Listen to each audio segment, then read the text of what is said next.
అందరికీ హృదయపూర్వక నమస్కారాలు. వన మహోత్సవ కార్యక్రమాన్ని అందరూ సామాజిక బాధ్యతగా తీసుకొని మనస్ఫూర్తిగా అభ్యర్థిస్తున్నాను. పర్యావరణ సమతుల్యత కోసం పచ్చదనాన్ని పెంచాలి అనేది ఎన్డీఏ కూటమి ప్రభుత్వం లక్ష్యం. 29% ఉన్న పచ్చదనం 50% తీసుకెళ్లాలే లక్ష్యంగా పనిచేస్తున్నాం. ఈ వన మహోత్సవ కార్యక్రమంలో మరొక ముఖ్య విషయం, వృక్ష జాతుల ఎంపిక చాలా కీలకం. అవి స్వదేశీ వృక్ష జాతులను ఎంపిక చేసుకోవటం చాలా అవసరం. స్థానిక వృక్ష జాతులు నాటడం ద్వారా జీవ వైవిధ్యాన్ని, నేల ఆరోగ్యాన్ని మరియు పర్యావరణం మరియు మానవ ఆరోగ్యాన్ని కాపాడిన వాళ్ళు అవుతాం. అందుకే దేశవాళీ చెట్లు పెంచడం చాలా అవసరం. మన దేశ భూ వాతావరణ జీవ వైవిధ్యాన్ని ముప్పు కలిగించే అన్య దేశ జాతుల్ని నాటడం మనందరం మానుకోవాలి.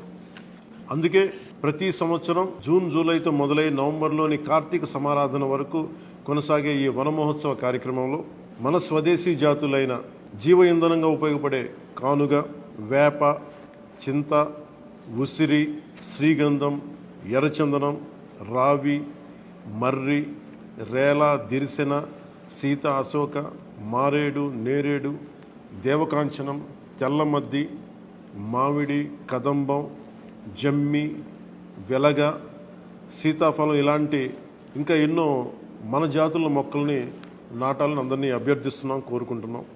29% ఉన్న మన పచ్చదనాన్ని 50% తీసుకెళ్లే లక్ష్యంగా చంద్రబాబు నాయుడు గారి నాయకత్వంలో కూటమి ప్రభుత్వం పనిచేస్తుంది. అందరం కలిసి పచ్చదనాన్ని పెంచుకుందాం, పర్యావరణాన్ని కాపాడుకుందామని తెలియజేసుకుంటూ జై హింద్.